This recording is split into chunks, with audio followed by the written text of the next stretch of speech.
السلام علیکم ورحمۃ اللہ وبرکاتہ۔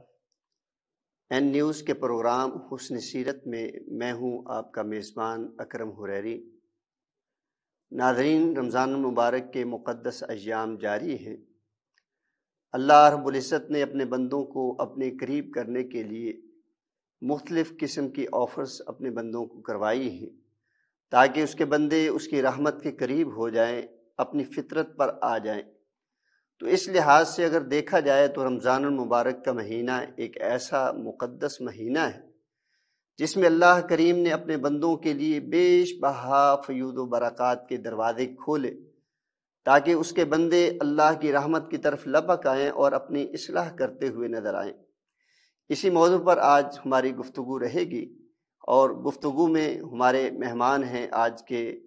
ہمارے اسٹوڈیو میں تشریف لائے ہیں، ہم ان کو ویلکم کہتے ہیں۔ حافظ نصر اللہ خالد صاحب، یہ کیسے ہیں جی؟ جزاک اللہ خیر۔ یہ کیسے گزر رہا ہے رمضان ماشاءاللہ آپ کا جی؟ رمضان جی ماشاءاللہ خیر و برکت کے ساتھ گزر رہا ہے، پتہ ہی نہیں چل رہا الحمدللہ ماشاءاللہ۔ اور ایسی ہی سچویشن ہوتی ہے جب اللہ کے بندے اللہ کی اطاعت کے لیے اپنے آپ کو وقف کر لیتے ہیں الحمدللہ اور اپنے اوپر یہ ٹینشن سوار نہیں کرتے کہ وہ روزہ صبح سے لے کر شام تک اور 14 گھنٹے یہ کیسے گزاریں، گرمی کے دن ہیں۔ تو جب یہ چیزیں نہ ہوں اور محض اللہ کی رضا سامنے مقصود ہو تو چاہے روزہ 10 گھنٹے کا ہو یا 16 گھنٹے کا، مومنین کو اللہ رب العزت کے بندوں کو یہ خوشی اور راحت ہی مہیا کرتا ہے۔ تو اللہ رب العزت نے حافظ صاحب روزے کے بارے میں کہا ہے کہ میں نے اس کو فرض کیا ہے، اور کیوں فرض کیا ہے؟ وہ جو آخر میں جملہ اللہ رب العزت نے آیت کریمہ میں بولا ہے کہ تاکہ تمہارے اندر تقوی پیدا ہو جائے، تو اللہ رب العزت نے دیگر عبادات کا بھی تذکرہ کیا، اس کے آخر میں بھی اللہ رب العزت نے یہی انسان کے لیے عبادات کا مقصود قرار دیا ہے۔ تو جہاں سے لگتا ہے کہ شاید اللہ رب العزت کو عبادت مطلوب نہیں بلکہ وہ آخری چیز ہی مطلوب ہے، ذرا اس حوالے سے ہمارے ناظرین کو بتلائیے گا۔ جی، اگر ہم اس آیت کے اوپر، روزے کی فرضیت والی آیت کے اوپر اگر غور کریں تو اس میں اللہ تعالیٰ نے دو چیزیں بیان کی ہیں حریری صاحب۔ پہلی، اللہ نے فرمایا کتب علیکم الصیام کما کتب علی الذین من قبلکم، تم پہ روزے فرض کیے ہیں، یہ کوئی نئی بات نہیں ہے، کوئی اچنبے کی بات نہیں ہے، تم سے پہلے لوگوں پہ بھی فرض کیے تھے۔ اور آخر میں اس روزے کی اور اس عبادت کا، جیسے کہ آپ نے بھی اشارہ کیا، اس لاجک کی طرف اور اس مقصد کی طرف اللہ سبحانہ و تعالیٰ نے بات بیان کی ہے، وہ ہے لعلکم تتقون، تاکہ تم متقی بن جاؤ، پرہیزگار بن جاؤ، اللہ کے برگزیدہ بندے بن جاؤ۔ دیکھیں علیہ صاحب، اللہ نے جتنی بھی عبادات آسمان سے نازل کی ہیں نا، ان ساری عبادات کا کوئی نہ کوئی مقصد موجود ہے۔ نماز کی طرف آپ دیکھیں، اللہ نے کہا ان الصلاۃ تنہی عن الفحشاء والمنکر والبغی، نماز انسان کو بے حیائی، برے کاموں اور سرکشی وغیرہ سے روکتی ہے۔ اگر آپ زکوٰۃ کی طرف دیکھیں تو اللہ نے کہا خذ من اموالہم صدقۃ تطہرہم وتزکیہم بہا، کہ آپ ان سے مال لے لیجئے تاکہ یہ ان کو پاک کرے اور ان کا تزکیہ نفس کر دے۔ تو روزے کی فرضیت بھی اللہ سبحانہ و تعالیٰ نے اس لیے کی ہے تاکہ بندے متقی ہو جائیں اور پرہیزگار ہو جائیں۔ اب متقی اور پرہیزگار ہوگا کیسے؟ سوال یہ ہے۔ اس کے لیے دیکھیں، یہ اللہ نے رمضان کے مہینے میں کھانے پینے سے رکوا دیا۔ کھانا پینا حلال ہے کہ نہیں ہے جی؟ بالکل حلال ہے نا جی۔ مطلب آپ، اور یہ تقویٰ آئے گا کیسے؟ تقویٰ اصل میں بنیادی طور پہ اللہ اور اس بندے کے تعلق کا نام ہے جس کو دنیا نہیں دیکھتی۔ جس کو دنیا دیکھے نا، گویا کہ عبادات ایک ہماری تربیت ہے، ہماری ٹریننگ ہے، اور اس ٹریننگ کے ذریعے سے ہم نے اس ٹاسک تک پہنچنا ہے جو اللہ رب العزت نے دیا ہے۔ وہ ٹاسک یہ ہے کہ اللہ کا ڈر اور خوف ہمارے اندر پیدا ہو جائے، کہ ہمارا جسم آٹو کام کرنے لگے کہ یہ کام میں نے کرنا ہے، یہ کام میں نے نہیں کرنا، اس سے اللہ نے ناراض ہونا ہے لہذا میں نے اس کام سے دور رہنا ہے، اور اس کام سے اللہ نے راضی ہونا ہے لہذا میں اپنے وسائل، قوت اور طاقت استعمال کرتے ہوئے یہ کام کروں گا تاکہ اللہ مجھ سے راضی ہو جائے۔ یہ تقویٰ یہی ہے نا جی رضی صاحب، کہ انسان کا اور اللہ کا ایسا تعلق ہو جو لوگوں کی نظروں سے اوجھل ہو۔ ٹھیک ہے جی، لوگوں کے سامنے تو سبھی متقی ہوتے ہیں، میں پرہیزگار ہوں، تنہائی میری کیسی ہے یہ تقویٰ ہے، کہ کیا میری تنہائی ویسے ہے جیسے اللہ چاہ رہا ہے؟ کیا میں اس تنہائی میں جب مجھے لوگ نہیں دیکھ رہے تو میں اللہ سے ڈر رہا ہوں کہ نہیں ڈر رہا؟ یہ روزے کا تقوی کے ساتھ ایسا گہرا تعلق ہے کہ آپ تنہائی میں جائیں، آپ مثلا آپ گھر آئے، گرمی کا موسم ہے نا، میں گھر جاتا ہوں تو میرے سامنے فریج پڑی ہوئی ہے، فریج کے اندر سارے مشروبات بھی ہیں، کھانے کی چیزیں بھی ہیں، اور گھر کے اندر کوئی ہے بھی نہیں مثال کے طور پہ، تو میں وہاں سے کچھ کھا پی لوں، کسی نے کون سا دیکھنا ہے؟ یہ اسی وجہ سے روزے کا تقوی کے ساتھ تعلق بیان کیا ہے کہ میں وہ جو اپنے ہاتھ کو حلال اور طیب چیز سے روک رہا ہوں، یہ میرا اور اللہ کا تعلق ہے، اللہ سے میری محبت اور اس کی چاہت ہے کہ میں حلال چیزوں سے اپنے آپ کو روک کے بیٹھا ہوا ہوں، حرام تو دور کی بات ہے۔ اور اللہ نے حضرت صاحب اس روزے کے ذریعے انسان کو یہ باور کروایا ہے کہ اگر میری محبت میں، میری چاہت میں، میرے حکم پر تم اپنے آپ کو، اپنے ہاتھوں کو، اپنے منہ کو، اپنے زبان کو، اپنے جسم کو حلال چیزوں سے روک سکتے ہو، تو یہ بات کیسے یعنی ممکن ہے کہ تم یہ کہو کہ میں حرام سے اپنے آپ کو نہیں روک سکتا؟ سبحان اللہ، یعنی کہ یہ اس لحاظ سے کہا جاتا ہے، پیارے رسول صلی اللہ علیہ وسلم نے فرمایا کہ روزے کا اجر محض اللہ رب العزت ہی دیں ہاں گے، جی، بالکل حالانکہ ایسے ہی۔ سارے امور تو اللہ کے لیے کی جاتے ہیں، اور شاید یہ وہ واحد عبادت ہے جس میں دورانیہ بھی زیادہ ہوتا ہے، مواقع بھی بہت زیادہ ہوتے ہیں کہ انسان وہ اپنے آپ کو اس میں وائلیٹ کر سکتا ہے بالکل آسانی سے، اور کوئی بالکل اس کو بالکل جی۔ دیکھ بھی نہیں ہوتا، اور محض اللہ کا ڈر، اس کا خوف انسان کو اطاعت اور فرمانبرداری کی طرف لے کے آتا ہے، اور شاید اس سے دوسرے امور کی بھی اصلاح ہمارے اندر ہونا شروع ہو جاتی ہے۔ تو آپ دیگر عبادات روزے کے لحاظ سے، جس طرح روزہ ہے تو روزے میں رسول کریم صلی اللہ علیہ وسلم کے جو معمولات ہوتے تھے، آپ علیہ السلام رمضان المبارک کے مہینے میں جو اللہ کو قرب حاصل کرنے کے لیے مختلف امور سر انجام دیتے تھے، اس حوالے سے ذرا روشنی ڈالیے، اور پھر اس کا رمضان کے ساتھ کیا تعلق ہے، اور ان دونوں چیزوں کے ساتھ تعلق سے ہم فائدہ اٹھاتے ہوئے اللہ سے اجر و ثواب اور اس کا قرب، اس کی رضا کو ہم کس انداز سے حاصل کر سکتے ہیں؟ جی، سب سے پہلی بات تو یہ کہ نماز کا یہ روزے کا ساری کی ساری عبادات کے ساتھ ڈائریکٹ تعلق ہے۔ آپ دیکھیں، جو ہی رمضان چڑھتا ہے مساجد بھر جاتی ہیں، اور جو ہی شوال کا چاند نظر آتا ہے مساجد خالی ہو جاتی ہیں۔ یہ اس بات کی سب سے بڑی دلیل ہے کہ انسان کا دل روزے کی حالت میں ہر عبادت کی طرف مائل ہوتا ہے۔ نبی علیہ الصلوۃ والسلام رمضان کے مہینے میں تقریباً سارے کام زیادہ سے زیادہ کیا کرتے تھے، یعنی اگر آپ آخری عشرے کے معمولات کے حوالے سے بات کریں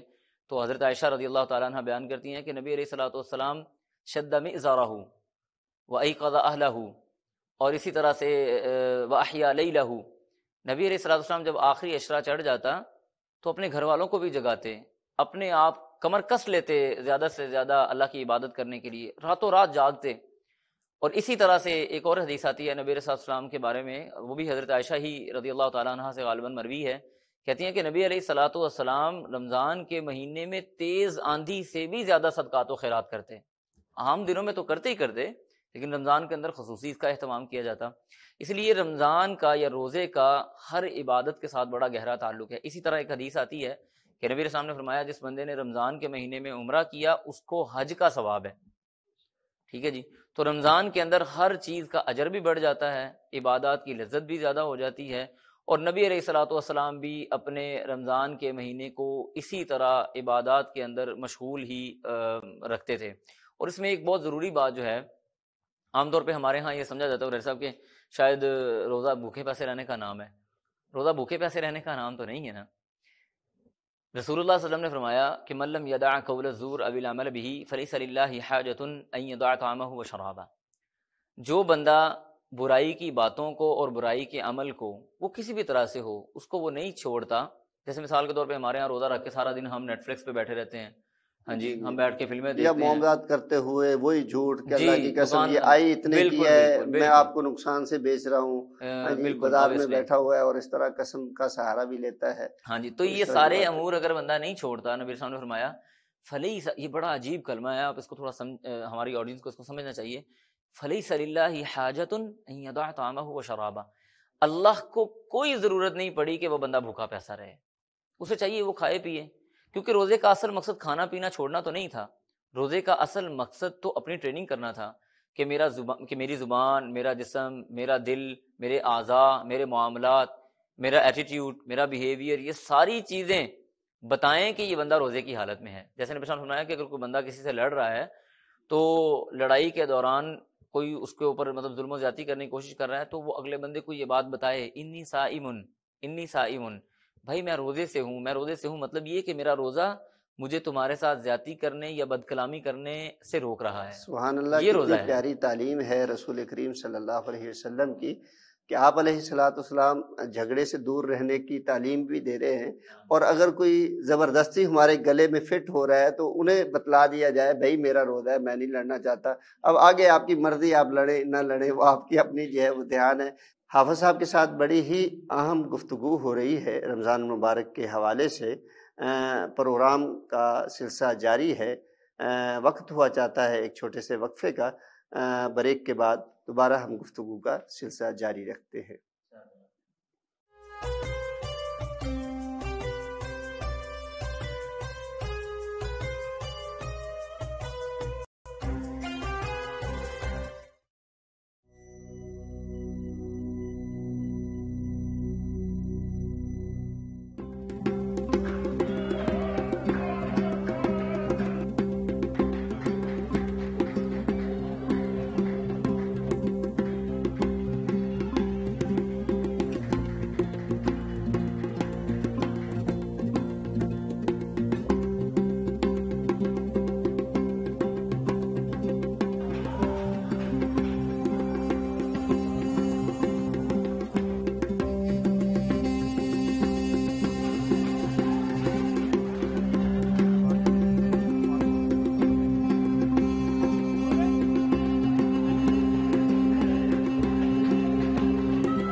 ڈی جی خان میں جو ترقیاتی کام ہم نے دیکھا ہے، کیا کہیں گے اس کے بارے میں؟ سردار عثمان خان نے اقتدار میں آ کے پورے پنجاب اور اسپیشلی راجن پور ڈی جی خان کو فوکس کیا۔ این نیوز جو یہاں بڑا اچھا شہر کے لیے ہے، لوکل نیوز کے لیے بڑی پازیٹیو نیوز دینے کے لیے بھی، شہر کے لیے اوورال ایک اچھی چیز ہے یہ۔ میں بھی ان کو یہاں نواں دفتر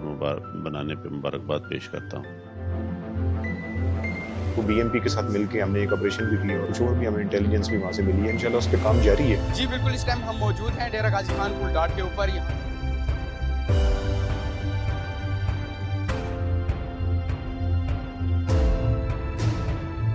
پیٹرولنگ بھی کی جا رہی ہے، بین الصوبائی چیک پوسٹ ہیں ان کے اوپر چیکنگ مزید مؤثر کی جا رہی ہے۔ ڈی جی خان میں فرسٹ ٹائم اتنے بڑے بڑے پروجیکٹس دیے ہیں۔ کارڈیالوجی کو وزٹ کیا ہوگا، ہمارا مدر اینڈ چائلڈ ہے۔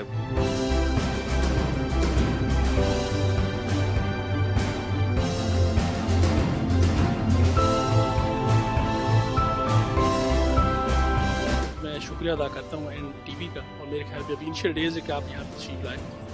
تو خوشی کی بات ہے۔ میں آپ کے ادارے این نیوز کی بہت شکر گزار ہوں۔ اس سلسلے میں سب سے پہلے تو آپ کا شکریہ ادا کرتا ہوں کہ آپ نے مجھے اس پہ کچھ کہنے کا موقع دیا۔ بہت شکریہ سب سے پہلے تو این نیوز کا کہ انہوں نے یہاں پہ اپنا اسٹوڈیو ڈی جی خان میں بنایا۔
السلام علیکم ورحمۃ اللہ وبرکاتہ۔ ہماری گفتگو ہو رہی تھی رمضان المبارک کے حوالے سے کہ رمضان المبارک کے مہینے میں جو فیوض و برکات کا مہینہ ہے، درجات میں بلندی کا مہینہ ہے، گناہوں کی معافی کا مہینہ ہے، جنت کو پانے کی سعی ہے اس مہینے میں، تو ہمیں کون کون سے ایسے کام سر انجام دینے چاہیے کہ اللہ رب العزت نے جو اس مہینے کو خیر و برکات کا مہینہ بنایا ہے تو ہم اس کے صحیح معنوں میں مصداق بن سکیں، حقدار بن سکیں اللہ رب العزت کی رحمت کو سمیٹنے کے، اللہ رب العزت کی بخشش اور عطاؤں کو حاصل کرنے کے۔ تو جیسے کہ رسول کریم صلی اللہ علیہ وسلم نے مختلف طرح سے تعلیمات ارشاد فرمائیں، آپ نے اس صحابی رسول کو بھی مطمئن فرمایا کہ اللہ کے رسول ہماری عمریں تو کم ہیں، پہلے لوگوں کی عمریں کئی 100 سال ہوا کرتی تھی، تو ان کی عبادتیں ہماری عبادتیں، تو ہمارے اجر و ثواب اور ہمارا مقام تو آخرت میں کم ہوگا۔ تو اس حوالے سے بھی رسول کریم صلی اللہ علیہ وسلم نے اپنی امت کے لوگوں کو تعلیم فرمائی۔ اس طرح صدقہ و خیرات کے حوالے سے، خدمت خلق کے حوالے سے، روزے میں دیگر عبادات کس طرح سے وہ کرتا ہوا اللہ رب العزت تک پہنچ سکتا ہے۔ پھر قرآن حکیم کے بارے میں اس گفتگو کو جو ہے وہ ہم سمیٹنے کی کوشش کریں گے کہ قرآن حکیم کی تلاوت، اس کو سمجھنا، اس کو پڑھنا، یہ ہمارے لیے کس قدر فائدہ مند ہو سکتا ہے۔ تو حافظ صاحب، اللہ رب العزت کے پیارے حبیب صلی اللہ علیہ وسلم پر اللہ کریم نے قرآن حکیم کو نازل فرمایا، اور قرآن حکیم کو فرمایا کہ لوگوں کے لیے ہدایت ہے، بالخصوص وہ لوگ جو اللہ سے ڈرنے والے ہیں، اور یہی مقصود ہے روزہ رکھنے کا بھی کہ لوگ اللہ رب العزت سے ڈرنے والے بن جائیں۔ تو یہ قرآن حکیم سے ہم کس طرح فائدہ اٹھا سکتے ہیں بالخصوص رمضان المبارک کے دنوں میں، اور اس کے ہمیں دنیا اور آخرت میں کیا اس کے ثمرات ملنے کے امکانات؟ جی، سب سے پہلے تو یہ کہ رمضان اور قرآن کا ڈائریکٹ تعلق ہے، کیونکہ اللہ نے فرمایا شہر رمضان الذی انزل فیہ القرآن، اور اس طرح ہم پڑھتے بھی ہیں سورۃ القدر کے اندر کہ انا انزلناہ فی لیلۃ القدر، اللہ سبحانہ و تعالیٰ نے لیلۃ القدر میں اس قرآن کے نزول کا آغاز کیا۔ اور یہاں پہ مفسرین یہ بات واضح کرتے ہیں کہ جب رمضان کے مہینے میں نزول قرآن ہوا تو اصل میں قرآن پہلے لوح محفوظ میں محفوظ تھا، لوح محفوظ سے نکال کے یہ جو آسمانی دنیا ہمیں نظر آتا ہے، یہاں پہ بیت العزہ ایک جگہ کا نام ہے، ایک گھر ہے، اس بیت العزہ میں قرآن مجید کو رکھ دیا گیا۔ پھر اس آسمان دنیا اور بیت العزہ سے 23 سال کے طویل عرصے میں وقتاً فوقتاً تھوڑا تھوڑا کر کے قرآن مجید نازل ہوا۔ تو پہلے تو یہ بات بڑی واضح طور پہ ہمیں سمجھ لینی چاہیے کہ قرآن کا رمضان کے ساتھ بالکل سیدھا اور ڈائریکٹ تعلق ہے، ٹھیک ہے جی۔ اب دوسری بات جو آپ کہہ رہے تھے کہ ہم رمضان سے، یعنی رمضان کے مہینے میں قرآن سے کس طرح سے فائدہ لے سکتے ہیں، دیکھیں پہلی بات تو یہ ہے کہ قرآن مجید کو پڑھنے کے حوالے سے اللہ سبحانہ و تعالیٰ نے سارے مہینے خاص کیے ہوئے ہیں۔ ایک طرح سے آپ جب چاہیں قرآن نکالیں اور پڑھ لیں۔ میں یہاں پہ صرف یہ گزارش کرنا چاہوں گا کہ رمضان کے مہینے میں قرآن کا زیادہ سے زیادہ ثواب لینے کی غرض سے کثرت سے تلاوت کرنی چاہیے، لیکن دن کا ایک وقت مقرر کر دیں، چاہے وہ آدھا گھنٹہ ہو، چاہے وہ 1 گھنٹہ ہو، چاہے وہ 1.5 گھنٹہ ہو، وہ آپ خاص کریں کہ اس وقت میں میں نے قرآن کو سمجھ کے پڑھنا ہے، اور قرآن کو سمجھ کے وہ جو رسول کریم صلی اللہ علیہ وسلم کی حدیث مبارکہ ہے کہ قرآن کریم کل قیامت کے دن سفارش کرے گا، بالکل تو اس میں ذکر آتا ہے کہ قرآن اللہ سے کہے گا کہ میں نے اسے سونے سے منع کر دیا۔ تو اس حوالے سے ذرا روشنی ڈالیں گے کہ کیا قرآن کریم رات کو پڑھنا زیادہ افضل ہے یا دن کے اوقات میں بھی اسی طرح پڑھنا ہے، اور وہ حدیث مبارکہ وہ کس انداز سے ہے؟ جی بالکل، وہ طویل حدیث ہے جس کے اندر روزے اور قرآن دونوں کا تذکرہ موجود ہے کہ روزہ اللہ سبحانہ و تعالیٰ کے سامنے کل قیامت کے دن جائے گا اور جا کے اللہ سے یہ بات کہے گا، یہ بات کرے گا کہ یا اللہ میں نے اس بندے کو کھانے پینے سے منع کر دیا تھا، تو آج اس کو معاف کر دے، یعنی وہ سفارش کرے گا۔ اور قرآن اللہ سے کہے گا کہ یا اللہ میں نے اس کو رات کو سونے سے منع کر دیا تھا، مطلب یہ کہ رات کے وقت یہ اٹھ کے مجھے پڑھا کرتا تھا، رمضان اور غیر رمضان دونوں طرح سے، ٹھیک ہے جی۔ رمضان کے اندر لیکن خاصیت آ گئی، کیونکہ اللہ نے فرمایا جو متقین ہیں نا ان کی کچھ صفات کے اندر یہ صفت بھی ذکر کی اللہ نے کہ وَبِالْأَسْحَارِ هُمْ يَسْتَغْفِرُونَ، سحری کے وقت، راتوں کے وقت وہ اللہ سے استغفار کرتے ہیں، مناجات کرتے ہیں۔ اور جب آپ رات کے وقت وہ قرآن پڑھتے ہیں تو وہ قرآن کا، کیونکہ آپ ڈائریکٹ اللہ سے اس وقت ہم کلام ہیں اور لوگ سو رہے ہیں، لوگوں کو نہیں پتا، اس وقت جو آپ قرآن کے اوپر تدبر اور تفکر کر سکتے ہیں، یا وہ قرآن ڈائریکٹ آپ کے دل کے اوپر اثر کر سکتا ہے، وہ شاید باقی ٹائم میں نہیں ہے۔ دن کے وقت بھی پڑھنا چاہیے، اس میں کوئی شک نہیں، لیکن رات کے وقت اس کی ذرا فضیلت اور افضلیت زیادہ ہے۔ اس پہ وہ شاعر کا ایک شعر بھی ہے کہ جب تک نہ ہو تیرے دل پہ نزول کتاب، گرا کشا ہے نہ راضی نہ صاحب کشاف، کہ اگر دل انسان کے دل کے اوپر اللہ کے قرآن کا نزول نہیں ہوتا نا، تو آپ تفسیر رازی پڑھ لیں یا تفسیر زمخشری پڑھ لیں امام کشاف کی، آپ کو اس کا فائدہ نہیں ہونے والا۔ اللہ کا یہ احسان ہے کہ ہماری قوم الحمدللہ رمضان المبارک کا مہینہ آتا ہے تو مساجد میں عبادت کاری بھی بڑھ جاتی ہے، قرآن کریم کی تلاوت لوگ سنتے بھی ہیں، سناتے بھی ہیں، تراویح کا اہتمام بھی ہوتا ہے الحمدللہ۔ تو اللہ کے بندے آپس میں اکٹھے ہوتے ہیں، مساجد میں اکٹھے ہو رہے ہیں، افطاریوں پہ اکٹھے ہو رہے ہیں، دیگر عبادات پہ۔ تو یہ اللہ رب العزت نے جو انسانوں کا اکٹھ ہے، کیونکہ اللہ رب العزت نے اس امت کی خاصیت یہ بیان کی ہے کہ اخرجت للناس، کہ اسے لوگوں کے ساتھ کنیکٹڈ رہنا ہے۔ تو کنیکٹڈ جب رہتا ہے تو کئی طرح کے مسائل انسان کے ہوتے ہیں جو ایک دوسرے کے ساتھ مل کر حل کیے جا سکتے ہیں۔ تو رمضان المبارک کے مہینے میں یہ جو خدمت گزاری ہے، خدمت خلق ہے، آپ اس کو کس انداز سے جو ہے وہ دیکھنا چاہتے ہیں؟ جی بالکل، جیسے کہ ہم نے تھوڑی دیر پہلے بھی بات کی کہ رسول اللہ صلی اللہ علیہ وآلہ وسلم رمضان کے مہینے میں خدمت خلق اتنی زیادہ کرتے تھے کہ جیسے تیز آندھی سے بھی زیادہ، اتنی تیز آندھی جیسے چلتی ہے اس سے بھی زیادہ مال رسول اللہ صلی اللہ علیہ وسلم اللہ کے راستے میں خرچ کرتے تھے۔ خدمت خلق کا سب سے بڑا جو کانسیپٹ ہے وہ اللہ سبحانہ و تعالیٰ نے دین اسلام کے اندر رکھا ہوا ہے۔ کبھی آپ زکوٰۃ کو دیکھیں، صدقات کو دیکھیں، عام خیرات کو دیکھیں، اور اسی طرح یہ رمضان کے مہینے میں ہم جو فطرانہ ادا کرتے ہیں، جس کو ہمارے ہاں زکوٰۃ الفطر عربی میں اور ہمارے ہاں فطرانہ کہا جاتا ہے، یہ بھی تو خدمت خلق ہے نا، کہ وہ لوگ جو غرباء ہیں، مساکین ہیں، وہ چیزیں اشیاء خوردنوش خرید نہیں سکتے، اور اس کا یہ لاجک بھی یہ ہے فطرانے کا کہ آپ ان تک مال پہنچائیں، ان کے گھر میں راشن موجود ہو، کہ ان کے گھر میں جب عید کے ایام میں مہمان آئیں تو ان کو کھلانے کے لیے کچھ نہ کچھ ان کے پاس پڑا ہوا ہو، اور وہ ہماری خوشیوں میں شریک ہو سکے، کیونکہ یہ جو عید کے ایام ہوتے ہیں، ایام اکل و شرب، اللہ نے فرمایا، نبی علیہ السلام نے فرمایا، یہ کھانے پینے کے ایام ہوتے ہیں، پکوان بنانے کے ایام ہوتے ہیں۔ تو یہ ساری کی ساری چیزیں ہمیں بتاتی ہیں کہ رمضان کا خدمت خلق سے کتنا گہرا تعلق ہے۔ پہلے عام طور پہ صدقات کا حکم دیا، پھر اس کے بعد ہر عاقل بالغ، چھوٹے بچے، بڑے، آزاد، غلام، سب کی طرف سے فطرانے کا بھی حکم دے دیا، تاکہ معاشرہ خوشیوں میں برابری کے ساتھ شریک ہو سکے۔ ماشاءاللہ۔ تو یعنی خدمت خلق میں سب سے بنیادی چیز ہے کہ مال اللہ کے راستے میں خرچ جی بالکل، کیا جائے۔ عام طور پہ جی بالکل۔ تو عموماً یعنی کہ خدمت خلق اور مال ایک جو ہے نا چابی کا درجہ رکھتی ہے کہ اس سے ہی سارے مسائل حل ہوتے ہیں۔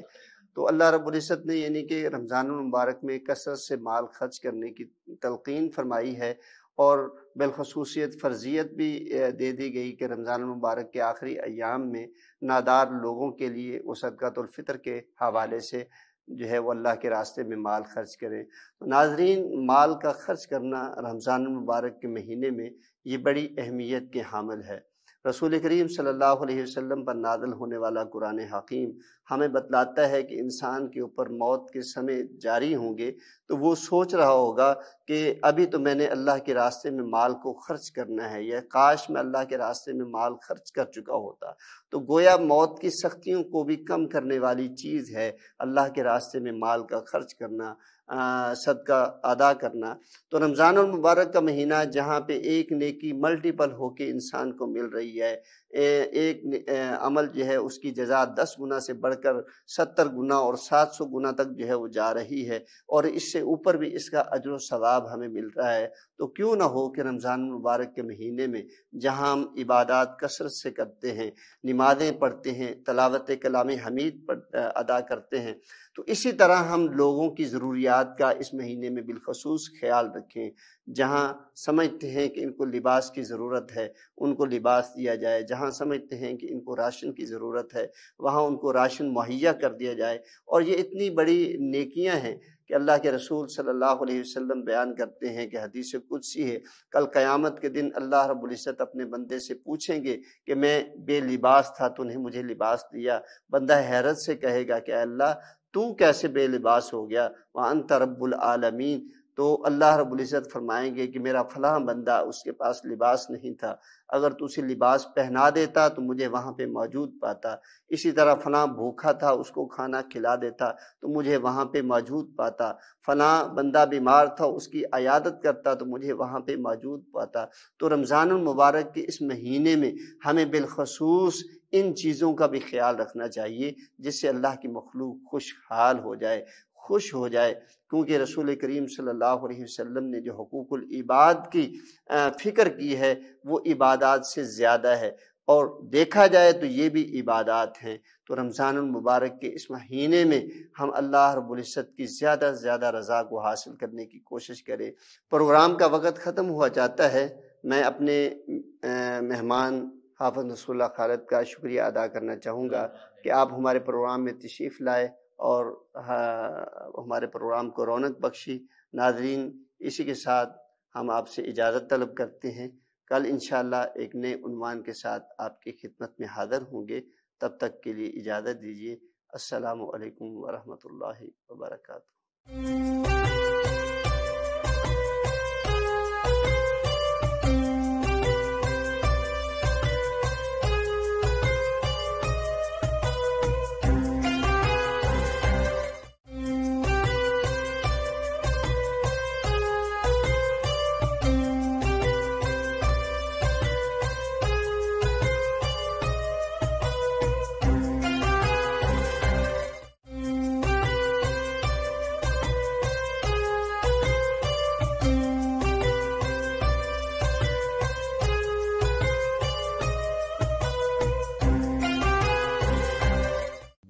خراب ہو گیا ہے، اس میں ہمارے جو نیئرسٹ ایریاز ہیں وہاں پہ کچھ آپریشنز ہوئے تو اس کی وجہ سے TDPs IDPs D A Khan ہے، پھر فلڈ